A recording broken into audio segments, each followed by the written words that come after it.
कबो कबो जिंदगी में हम कुछ ऐसन बात मान लेवे नी जेकरा लोग आगे चल के कहे ले कि उनकर मौत आयल रहे। यही से सब भइल। ऐसा नहीं कुछ घटल मुंबई शहर के बांद्रा कुर्ला कॉम्प्लेक्स में बनल एवरेस्ट बिल्डिंग के 13वें फ्लोर पे। ई बकवास तू अपने तक ही रखा। भूत तोहरा पड़ोसी के मार देलस।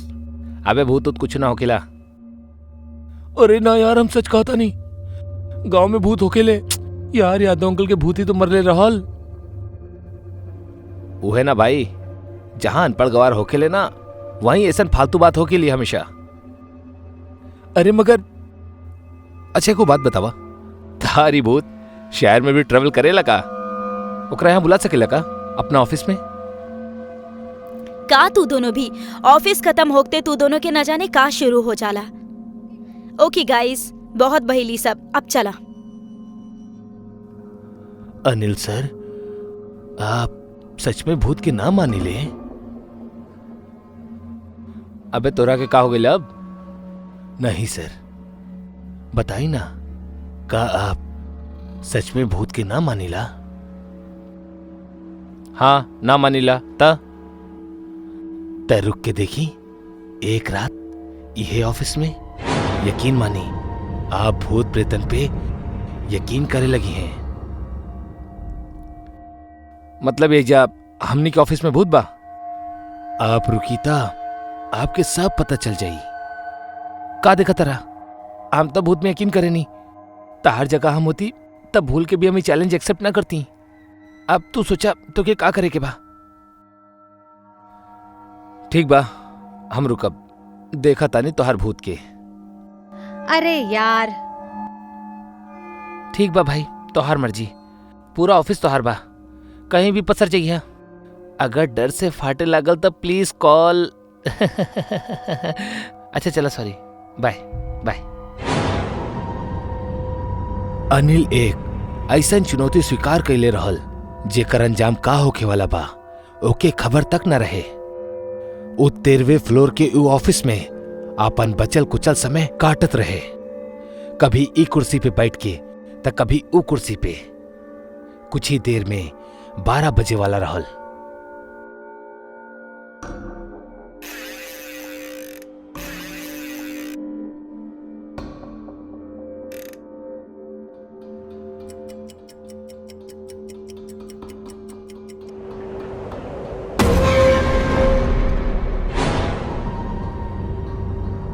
ई विजय तो विजय, साला चपरासी भी कमी ना बा। बेकार ही ई चैलेंज ले लेनी। इतना बड़ा ऑफिस में था क्यों भी रात में अकेला हुई तो डर जाई। प्यास लागे लगल यार।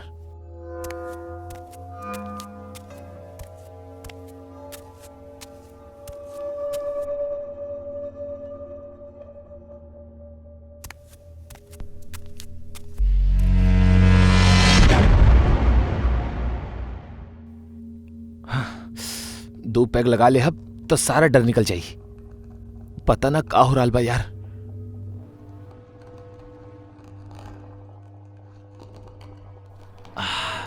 अब मजा आई।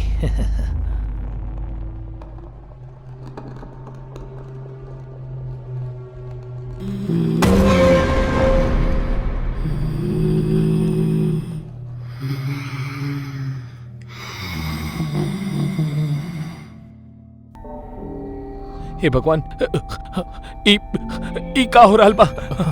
भूत जी, अगर आप सच में बाड़े तब आई एम सॉरी, हमरा के माफ कर दी। अनिल माफी तो मांगत रहे, लेकिन ओकरा का पता रहे जिंदगी और मौत की खेल ता शुरू हो चुकल रहे। और वो खेल में सिर्फ एक उहे ना रहे, और भी 3 जिंदगी शामिल होके जात रहे।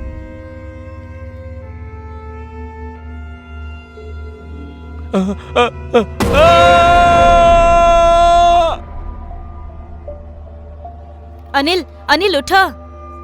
इट्स मी यार, उठा अनिल। हम प्रीति, देखा विजय और बाबू भी बाड़े, संभाला अपने आप के।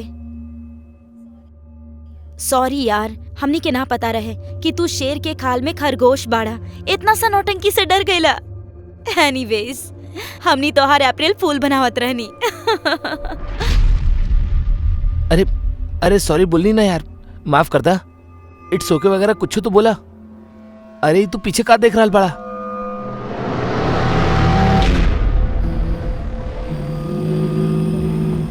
बाबू ये एक्स्ट्रा नौटंकी ना तू ले बाड़ा। ना मैडम, हम ना लाइल बनी एकरा। के बड़ा तू? हम भूत बानी।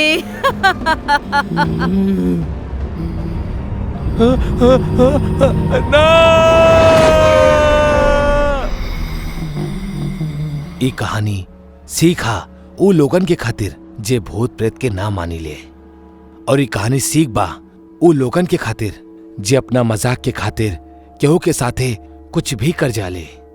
यही से हर मजाक सोच समझ के करे के चाहिए, और खासकर अप्रैल फूल वाला मजाक, काहे कि भूत होखेले।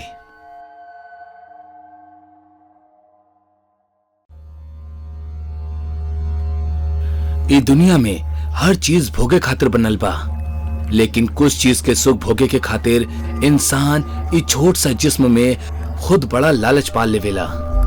वो भूल जावेला कि लालच एगो बुरी बला बा, बहुत ही बुरी बला। भाई हमार पटवारी से बात भइल रहे, उस सरकारी सड़क के नक्शा दिखोले बा हमरा के। अरे कोनो काम के भी बात पता चलल कि सब फुसकी बम निकलल? फुसकी बम ना भाई, हाथ गोला निकलले बानी, उहो बहुत बड़ वाला।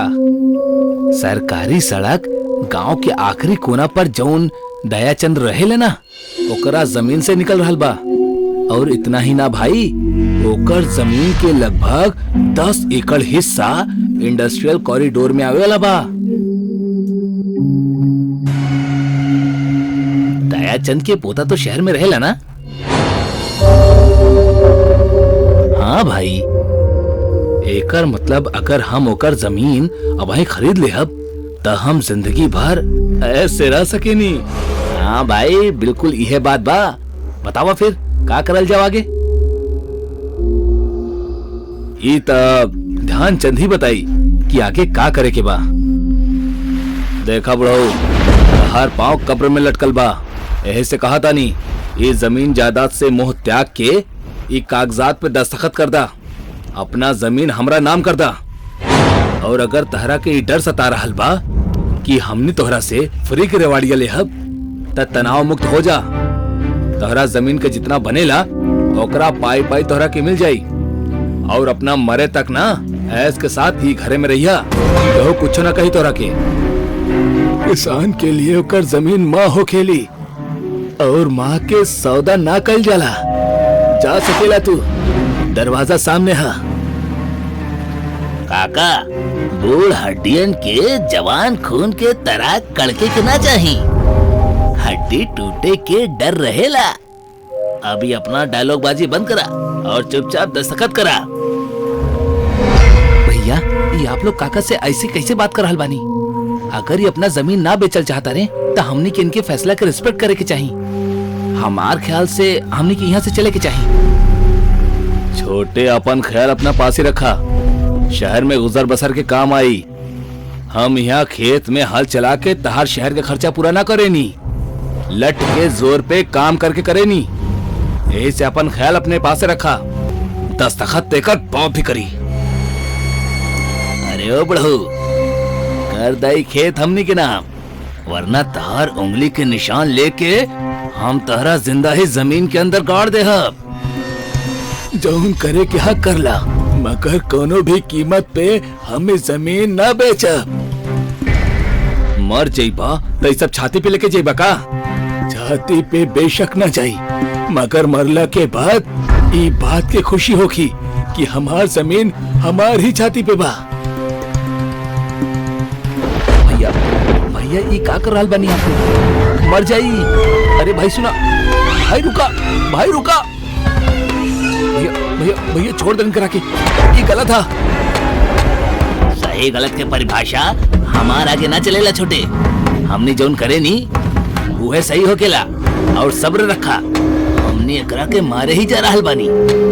तीनों भाई पे उनकर लालच सिर चढ़ के बोलत रहल। उनके लालच के आगे अब इंसानी जिंदगी के कोनो मोल न रहल। लेकिन बूढ़ा भी जीवट रहल। ओकर चेहरा पे मौत के खौफ के जगह हंसी तैरत रहली। भरी बारिश में छाता के आड़ में नेत्रपाल बूढ़ा के अंगूठा साफ कैलस और सारा कागजात पे ओकर अंगूठा के छाप ले लेलस। हम वापस आई, हम वापस जरूर आई। हमार जमीन हमारी छाती पे रही।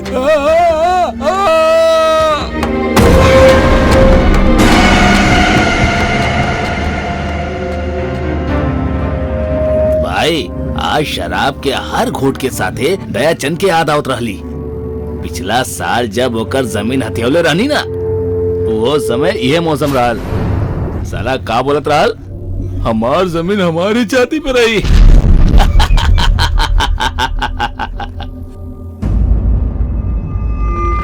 केहू के मार भी दी और ओकर मजाक भिड़ावनी। कितना क्रूर बानी आप लोग। ए जीवन एको जंगल के जैसन हा छोटे, जहाँ शेर हमेशा कमजोर के खावेला और कब्बो भी एकर खेत ना जतावेला। तो हर सोच के सुई बेकार में ही एक जगह पे अटकल बा छोटे। आगे बढ़ा आगे। पर भाई मरल हड्डी एगो बात और बोले रहल, हम वापस आए, हम वापस आए, हम वापस जरूर आए। अगर वो सच में आ गई था। अरे भाई अब वहीं तो तू एक पैक लगोले बड़ा और तू कैसन बैकल बात करे लगला। हाँ दारू पिया आराम से, हमारा लोग कब वापस ना आवेले। लेकिन सोचा अगर वो वाकई में वापस आ गई था तो हर बुराई के खत्म कर दी। जैसे भगवान राम रावण के मार के कैले रहनी ना कि हम वापस आई, हम आ गए बानी तू सबके लेवे। ना ई ना हो सकेला। पर ई तो मर चुकल बना भाई।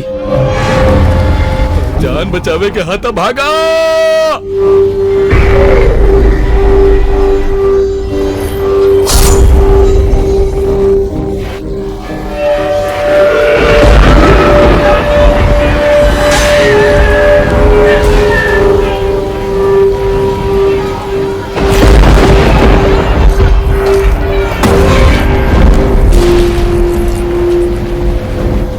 हमरा के माफ करा बाबा, हमरा से गलती हो गई। हम आपके पूरा जमीन आपके वापस कर दे। हम आपके और 10 एकड़ जमीन दे दे। बस हमरा के मारी ना। मौत सामने देख के तोरा जैसन सारा लालची खोर इंसान मौत के भी पैसा से खरीदे के कोशिश करेले। पगला इस सदा देवे से पहले एक बार ई तो सोच लेवे के रहल, जमीन के ई मरल आदमी अब का करी। बोला का करी।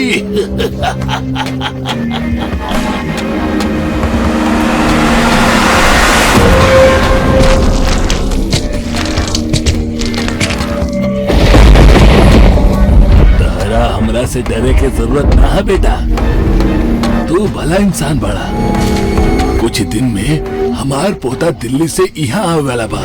हमार जमीन ओकरा नाम चढ़ा था, वरना हमार जमीन हमार छाती पे ही रही। समझ रहा बड़ा ना बेटा। जरूरत से ज्यादा हासिल करे के चाहत लालच के जन्म देवेली और लालच बुराई के, और बुराई की नाश हो खब हमेशा तय रहेला।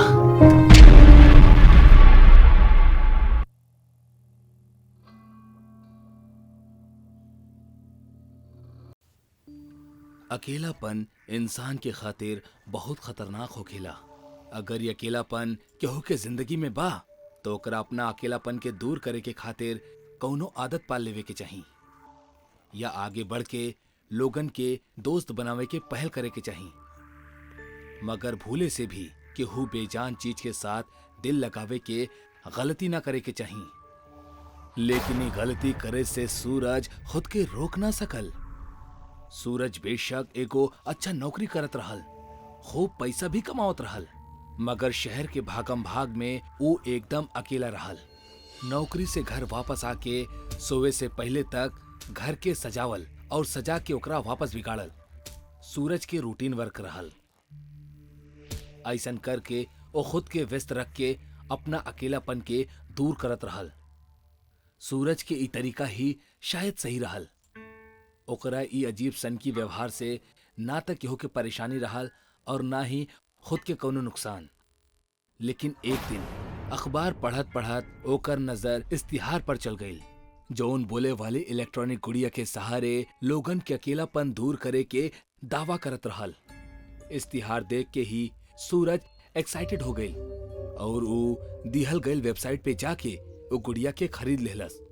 लेकिन वो मासूम के का पता रहल कि वो बोले वाली गुड़िया ना अपना मौत के खरीद रहल बा। सर आपके पार्सल। सर यहाँ साइन कर दी।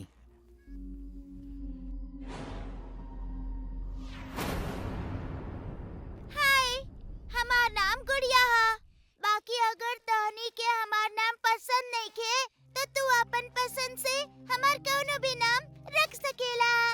का तू हमार नाम बदले चाहबा? का तू हमार नाम बदले चाहबा? ना, तहार नाम हमरा के पसंद बा गुड़िया। धन्यवाद। अब लगे हाथ इहो बता दा कि हमरा तहरा के कौन नाम से बुलावे के चाहिए। सूरज, तू हमरा के सूरज का के बुला सकेलू। हाय सूरज, कैसन बाड़ा तू? हम अच्छा बानी गुड़िया, तू कैसन बाड़ू? हमू अच्छा बानी। काहे घर में सूरज और गुड़िया के अलावा केहू और सदस्य भी बा? अगर बा तो गुड़िया उनका से मिले चाहतारी। ना गुड़िया, इत्तेफाक से तोहरा और हमरा अलावा ई रेंटेड हाउस में और केहू न रहेला। रुका, हम तहार खूबसूरती और बढ़ा देतानी। यहाँ मकान मालिक की एक पुरानी अलमारी है, ओमे शायद तोहरा लायक कपड़ा मिल जाओ। ये अच्छा भल जोन पुराना किराएदार यहाँ कुछ कपड़ा छोड़ के चल गई। ई त लागत गुड़िया के ही खातिर बनल बा। देखा कितना सुंदर कपड़ा लायल बानी हम तोहरा खातिर।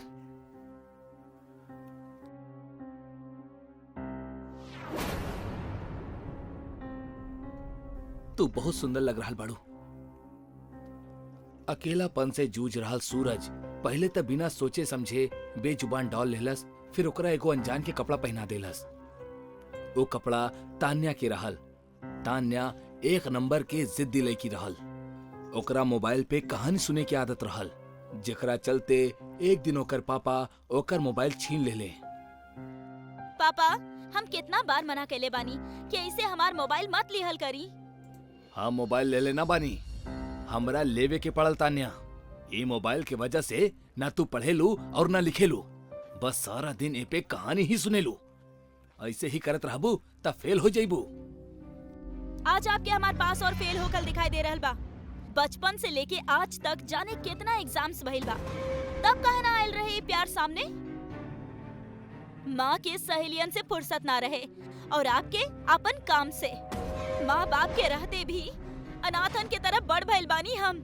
तू बढ़ ही ना भइल बाड़ू तान्या, बदतमीज भी हो गइल बाड़ू।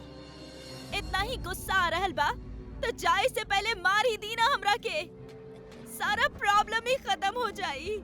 तोहरा के जौन करे के बा करा, मरल चाहतारू तो मर जा, लेकिन ये मोबाइल अब तहरा के ना मिली। यही के वजह से तहर ई हाल बा। ठीक बा डैड, अगर आप ये चाहतानी तो ये है सही। शायद हमार मरे से ही आपके खुशी मिली।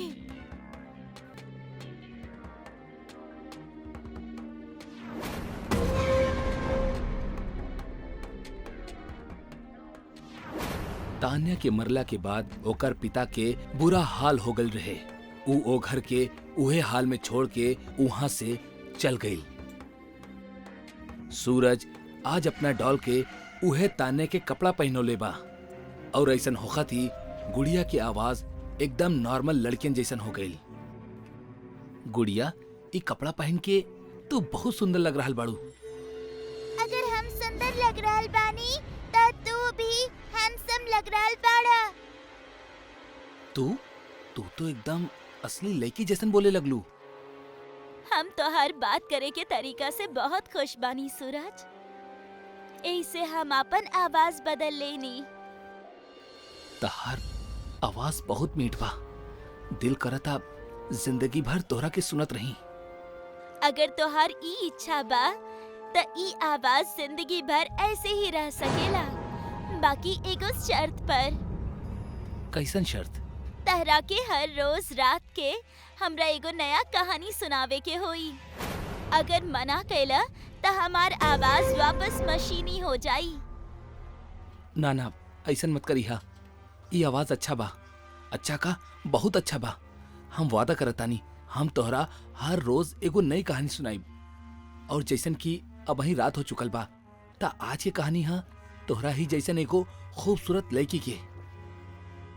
सूरज गुड़िया के हर रोज रात में कहानी सुनावे के वादा तो कर देलस, मगर ओकरा ना पता रहल कि ई वादा क के वो अपना जिंदगी के सबसे बड़ भूल कैले बा। गुड़िया सूरज के एगो अनुशासन में बांध देले रहल। इंसान के अगर मजबूरी ना होखे तो ओकरा अनुशासन और नियम में बांधब बहुत कठिन हो जाला। जल्द ही वो एगो रात आ गइल जेकर डर रहल। सूरज गुड़िया के कहानी सुनावत सुनावत सुत गइल। सूरज, सूरज उठा, बतावा ना पीपल वाली चुड़ैल का कैले रहली? फिर वो सुत गइल। तू भी हमार बाप जैसन बाड़ा। उनका भी हमार फीलिंग्स के कौनो फिक्र ना रहे और तहरा भी नहीं खे। सूरज उठा, कहानी अधूरी छोड़ल हमरा बिल्कुल अच्छा ना लागेला। उठा। सोवे दना गुड़िया, आज ऑफिस में बहुत काम रहल। हम यह कहानी तोरा के कल सुना दे। अब वहीं प्लीज सुते दा और तू आराम करा। ना कर सके नी हम आराम। इतना सालन से आराम ही तक करत रहनी। गुड़िया ई का करल बाड़ू तू? छोड़ा हमार बाल। बस बहुत भइल ड्रामा। हम कौनो गुड़िया वुड़िया नहीं खी, हम तान्या बानी। हमार कपड़ा के तू ही गुड़िया के पहना के हमरा के नया रूप देले बाड़ा। अब चुपचाप हमरा के कहानी सुनावा, वरना पहले हम मरल रहनी और अब तहरा के मार देब। ना ना, हमरा के मत मरिया। हम सुनाओ तानी कहानी। ओ राजा जब जंगल गइल तब वहां ओकरा एगो सूखा तालाब मिलल। ओ तालाब के बीचों बीच एगो सूखा कुआं रहल। कुआं के मुंडेर पे काला रंग के ढेर सारा बेल अपन घर बना के रखले रहल। राजा धीरे धीरे वो कुआं के पास गई। सूरज कहानी सुनावत सुनावत रुक गई। तान्या, हमरा बाथरूम जाके बा। कहानी ना तहरा के, जब तक कहानी पूरा ना होखेला तू कुछ ना करबा। सुनावा। ना, हमरा के जाए के बा। तान्या के अनसुना करेला, धोखेबाज।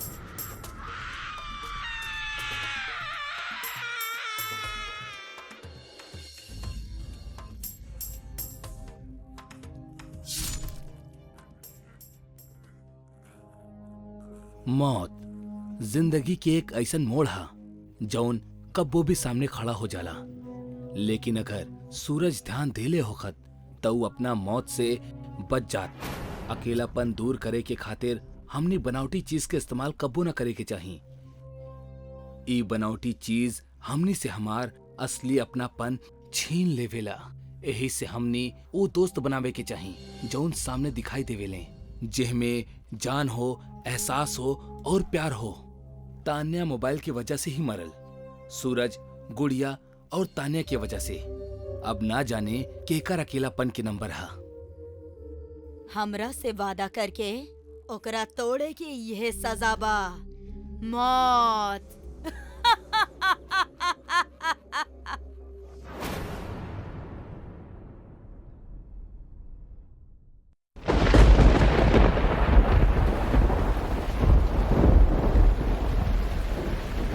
परेशान मत हो नीता, सब ठीक हो जाई। कुछ ठीक ना होके वाला तेज, कुछ ठीक ना होके वाला। निराश होके की जरूरत नहीं है नीता।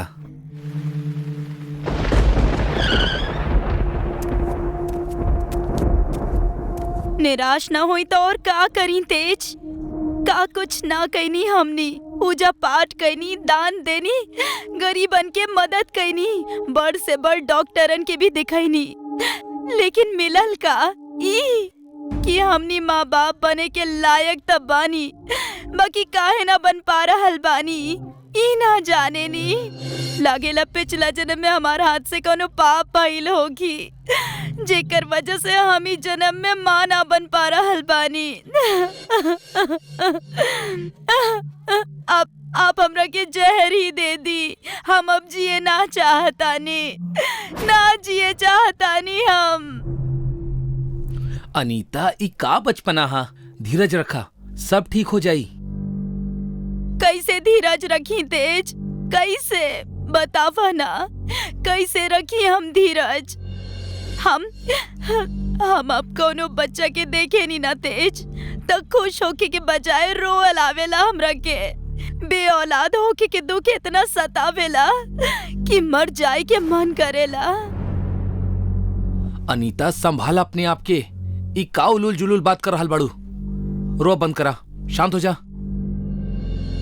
आप हमरा के तो शांत करवा दे हम, लेकिन हम जानतानी कि आप भी अंदर से दुखी बानी, अंदर ही अंदर घुट रहल बानी।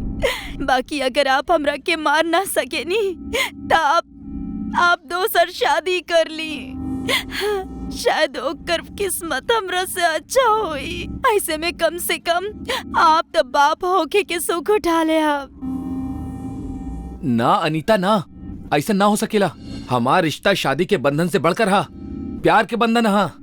चाहे कुछ हो जाए, पर हम केहू और से शादी ना करब।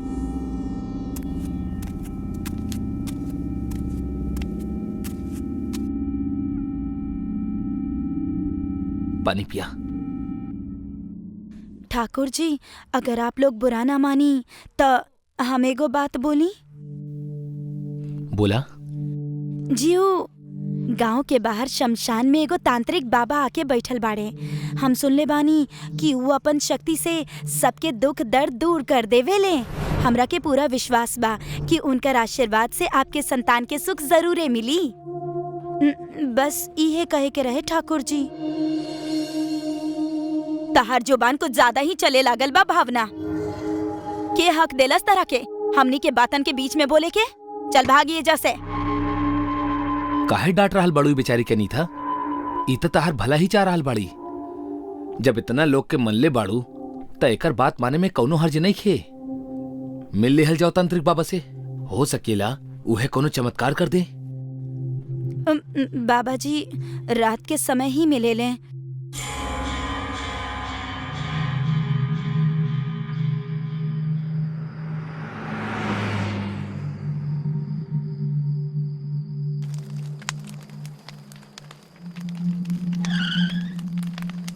ओम हे हाउं श्री हाउं हुं क्लीं लिं भट भट स्वाहा। ओम हे हां श्री हां हुं क्लीं लिं भट भट स्वाहा। का चाही तोहरा के? काहे आयल बड़ा हमरा पास? बाबा, हम संतान पाए के इच्छा लेके आयल बानी आपके लगे, जेकरा खातिर हम हर दरवाजे पे नाक रगड़ चुकल बानी, मगर हमार हाथ सिर्फ निराशा ही लागल बा। अब आप ही हमनी के आखिरी सहारा बानी बाबा। बाबा के घर जे केहू भी आवेला वो कब्बो खाली हाथ ना जाला। तोहरा संतान चाही? ठीक बा, दे दिहब हम तोहरा के संतान। और कुछ? आप सच कह रहल बानी ना बाबा? बाबा कबो झूठ ना बोलेला मूर्ख औरत। अगर तोहरा के इतना ही संदेह आता, रास्ता तोहर सामने हा। जैसन आयल बड़ू वैसे ही लौट जा। ना ना बाबा, हमार मतलब ऊ ना रहे। आप जौन कहब ऊ हमनी करब। अच्छे से सोच ला, अब वही समय है। कहे कि एक बार हमार बतावल रास्ता पे अगर तू दोनों आगे बढ़ गईला त लौटब संभव ना हुई। आप रास्ता बताई बाबा, का करे के हुई हमरा के? बलि देवे के होखी। बलि? हम तैयार बनी बाबा, बताई बलि बकरा के देवे के बा या मुर्गी के? बाबा पहले ही कहले रहल कि रास्ता कठोर है, तू लोगन से ना हो पाई। हम समझनी ना बाबा। त समझा, बलि बकरा या मुर्गी के नहीं खे, एगो इंसान के होखी।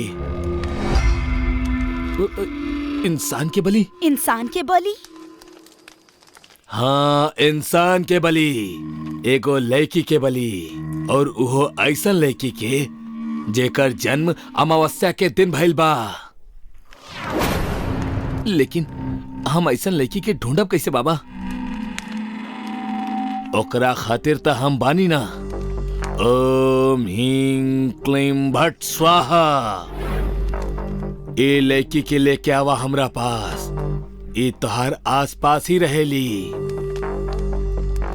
इता हमार नौकरानी भावना है बाबा। इहे तो हमरा के आपके पास भेजले बा। एकर बलि हम कैसे दे सकेनी? कहले रहनी ना, रास्ता कठोर है। कठोर हो जाइबा तो ही संतान के सुख मिली। जे रास्ता दिखौले बा उहे तू लोगन के नियति हा। आगे बढ़ा। जीवन मरण तोहरा हाथ में नहीं खे। जेकर जितना जिंदगी हा वो उतना ही जी। बाबा सही करल बाड़े तेज। जेकर जितना जीवन बा ऊ उतना ही जी। हमनी त केवल बहाना होई, और फिर ऐसन करके हमनी के संतान के सुख मिलेला त गलत का बा?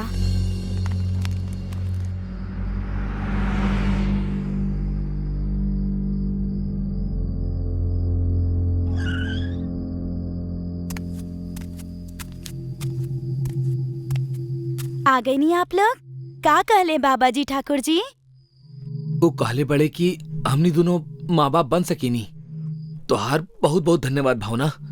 तू बहुत अच्छा कैलू हमन के तांत्रिक पापा के पास भेज के। अगर लड़की भइल तो ओकर नाम हम तहार नाम से मिलत जुलत ही रखब, भाविका। आपके मेहरबानी ठाकुर जी, जे आप ही गरीब के इतना मान दे रहल बानी। आप लोगन के काम हो जाए बस। हम गांव भर में प्रसाद बांटब। भावना, हम तारा साथे बहुत बुरा बर्ताव कैले बानी, हमरा के माफ कर द। अरे रे रे, ये आप का करल बानी ठाकुराइन जी? माफी मांग के हमरा के शर्मिंदा मत करी। अच्छा, हम चलत आनी। बहुत देर हो गइल बना। हमार बच्चा लोग हमारे इंतजार करत होई हैं। 1 मिनट भावना, ये सब सिर्फ तोहार वजह से ही हो रहल बा। एक खुशी में हम ये लड्डू अपन हाथन से तरह खिलावे चाहतानी। मुँह खोला, मुँह खोला। अब ठाकुराइन जी, हमरा के दी ना, हम खुदे खा ले। हम कहनी ना, मुँह खोला।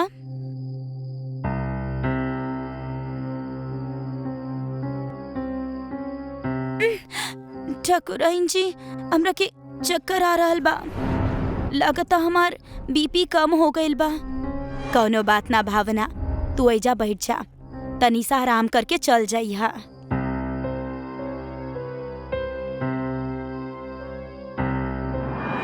ओम है हूं श्री हा हूं क्लीं लिम भट भट स्वाहा। ई का कर रहल बानी बाबा जी आप? ठाकुर जी, ठाकुराइन जी, ई आप लोग का कर रहल बानी? कहीं आप लोग कौनो तांत्रिक टोटका खातिर हमरा मारे त ना जा रहल बानी ना? ना ना, ई गलत बा। ऐसन मत करी। हमरा के मत मारी। हमार छोट छोट बच्चा बा, वो हमारे इंतजार कर रहल होई है। हमरा के जाए दी। ठाकुराइन जी, अपन बच्चा खातिर हमर बच्चन के अनाथ मत करी। बस करा लड़की, तोहरा शैतान एगो नया सृजन के खातिर चुन ले बा। तोहरा के तो खुश होके के चाही। खुश हो जा।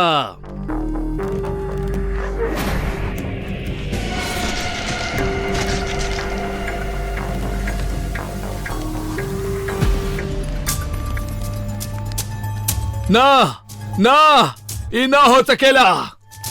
का भइल बाबा? हाँ, अनर्थ हो गइल, अनर्थ हो गइल। अनर्थ? कैसन अनर्थ बाबा?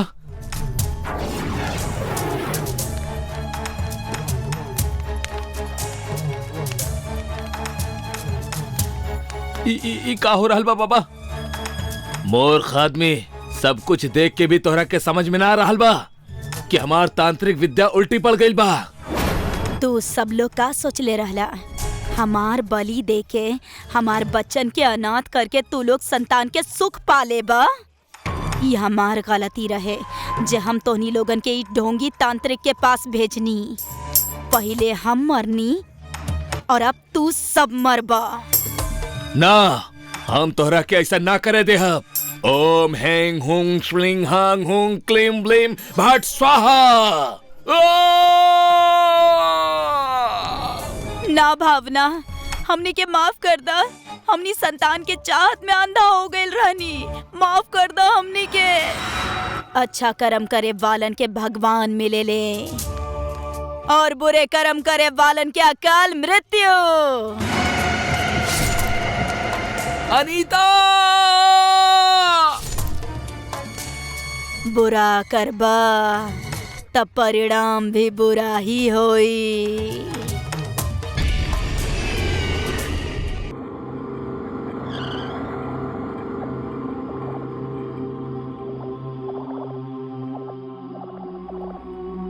इहा हमनी के नया बंगला।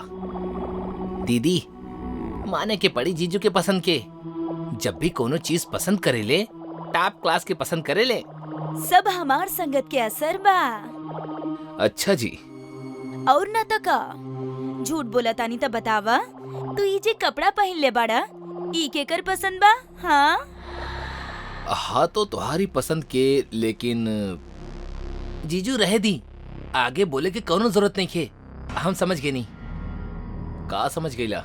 ये कि शादी के बाद इंसान जोरू के गुलाम हो जाला। काहे दीदी? यस। अगर तू दोनों भाई बहन के टांग खींचब हो गई हो तो सामान लेके अंदर चली।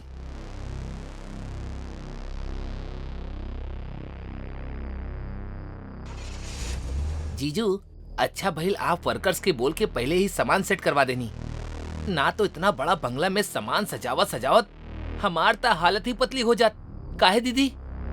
सिर्फ तोहारी ना, हमार भी हालत पतला हो जाला छोटा। हमरा पता रहे कि तू दोनों कमजोर इंसान बड़ा, यही से हम वर्कर से सामान रखवा देनी। आहा, रहे भी दा तू। हमरा पता बा तू कितना बड़ा बाहुबली बाड़ा। उठा के एक गिलास पानी त तरह से पियल ना जाला। बड़ा आइला घर सजाए वाला। हाँ। तू दोनों आलसेन के चक्कर में रहती तो हमार ही अपन हाथ पैर तोड़वाए के पड़त। जीजू, ई बात तो हमहू मानीला कि एक नंबर के आलसी हम ना आप बानी। चुप कर। अगर तू जोरो के भाई ना होता ना साले, ता वहीं के वहीं तहार मुर्गी मसाला बना डलती। जब देखा बहन के साथ जाके खड़ा हो जाला। चपड़ कंजू। दीदी छोड़ा ना ये आदमी के, ये तो ऐसे बड़बड़ात रहेले। हमरा जोर की भूख लागल बा, जल्दी से कुछ बना दा ताकि खा पी के हम आराम से सो सकी। हाँ, भूख तो हमो के लागल बा। तू लोग हाथ मुंह धोला, हम देखा तानी कुछ।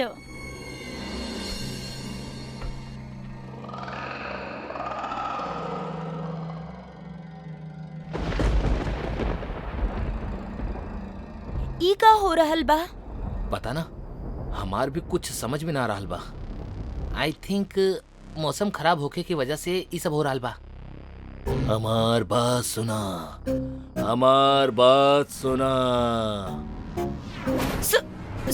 संजय, के बोलस?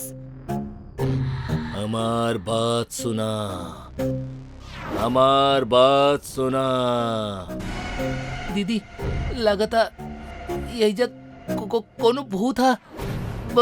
भागा दीदी, जीजू भागा।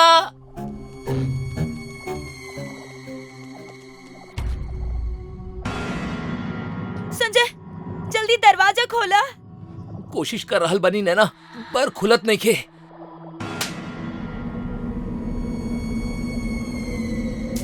ए जी, कुछ करी। हमार भाई तो लट्टू जैसन घूमे लागल बा। दीदी, जीजू, हमरा के बचाला, बचाई हमरा के। मयंक, मयंक?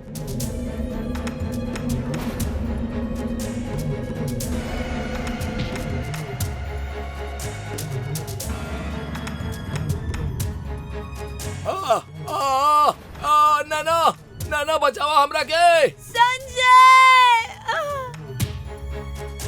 हमार बात सुना, हमार बात सुना।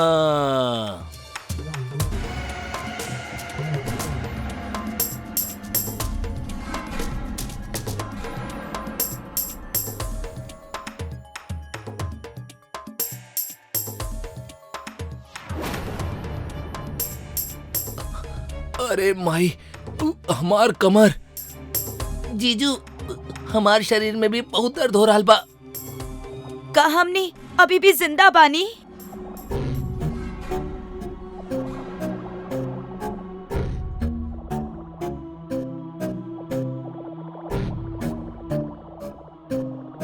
संजय, ये घर में 100% भूत बा। अब हमनी ये घर में ना रहा। हमनी अब यही वक्त ही घर छोड़ के चल जाए। चला। हाँ जीजू, ई घर भूतिया घर आ। भूत भाई जा, चला यहाँ से। ठीक कहला साले तू। हम अब ही ओनर के कॉल करता नहीं। काहे जी? ये बात हमहू बोले रहनी। ठीक तो सिर्फ मयंक के काहे कहला? काहे कि जोरू के इकलौता भाई के हर बात में वजन होखेला। हमार बात के मजाक उड़ावे नी ना। एक बारी घर से निकल जाई, फिर बतावता नी।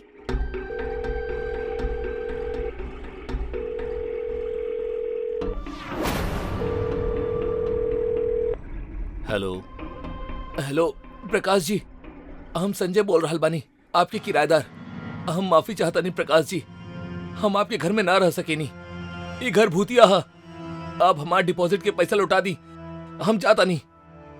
खबरदार संजय जी, जौन आप हमार घर के बदनाम करे के कोशिश करनी था। हमार घर कोनो भूतिया नहीं खे। अगर आपके कहीं और ऐसे बेटर प्लेस मिल गई बा तो आप जा सके नहीं। आप जौन पैसा देले रहले वो हम कहीं इन्वेस्ट कर चुकल बानी। नया किराएदार मिलत ही हम आपके पैसा आपके लौटा दे। Thank you. अरे पर का कहले ओनर? वो हमनी के डिपॉजिट के पैसा कहीं इन्वेस्ट कर देले बड़े। अब जब तक उनकरा के कोनो न्यू रेंटर ना मिल जाई वो पैसा ना लौटा पाई है। कौनो ना, हमनी के पैसा ना चाहिए। जान बा तो जहान बा। हमनी आज ही यहाँ से निकल जाई। कहाँ निकल जाई? चला मान लेनी चल जाई तो इतना सारा सामान के ले जाके रखब कहाँ? बात कर तारू। वैसे भी अब हमरा पास दूसर घर लेवे के खातिर डिपॉजिट के पैसा नहीं खे। यही से हमनी के जब तक पैसा वापस ना मिल जाई हमनी के एजे रहे के होकी। अरे संजय, बाकी यहाँ भूत रहेला। हमनी कैसे मैनेज कर पाई ओकरा साथे? संजय, तोहार कहीं और चक्कर तो नहीं खे चलत? और यही से तू लड़की के पावे खातिर हमरा यहाँ भूत से मरवावे खातिर लेके आयल बड़ा? बोला। ओ सुना, आपनी फिल्मी नौटंकी बंद करा। हमार तो तोरा साथे भी कोनो चक्कर नहीं खे। माफ करा हमरा। जीजू यार, ये आप का बोले जा रहल बानी? अरे निकला यहाँ से, हमरा भूत से बहुत डर लगेला। तू जैसन रिश्तेदार के होखला के बाद भी वो भूत अटैक कर गई। मतलब तोहरा ही खानदान के कोनो बड़ा बुजुर्ग होकी। दीदी ए जी, चिल्ला मत और हमार बात ध्यान से सुना। हमार पास ही भूत के भूत भगावे के एक जबरदस्त आइडिया है। तब बका मतलब बता। बतावा मतलब बताई। I hate you both. पर फिर भी सुना, हम एगो तांत्रिक बाबा के जानीला। इत्तेफाक से उहो हमरा के जाने ले। बाबा भूत भगावे में बहुत माहिर बाड़े। हम उनकरा के एजे बुलावता नहीं। उनकर आवत ही भूत भाग जाई और हमार काम हो जाई। हमने के यहाँ से जाए के भी ना पड़ी। काहे, कैसन बा? दीदी जीजू सठिया गेल बड़े। आप दोनों के मरे के शौक हा तो मरी भूतिया घर में भूत के हाथ। हम तो जा रहल बानी।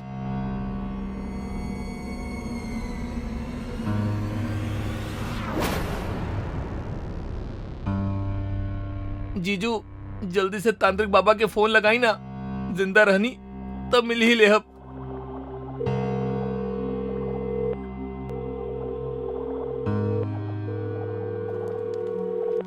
हेलो हेलो बाबा, हम संजय बोल रहल बानी। आप जल्दी से आनंद नगर बंगलो नंबर 5 में आ जाएं। ये घर में भूत बा। वो हमनी के घर में बंद करके रख ले बा। प्लीज आप जल्दी से आ जाएं।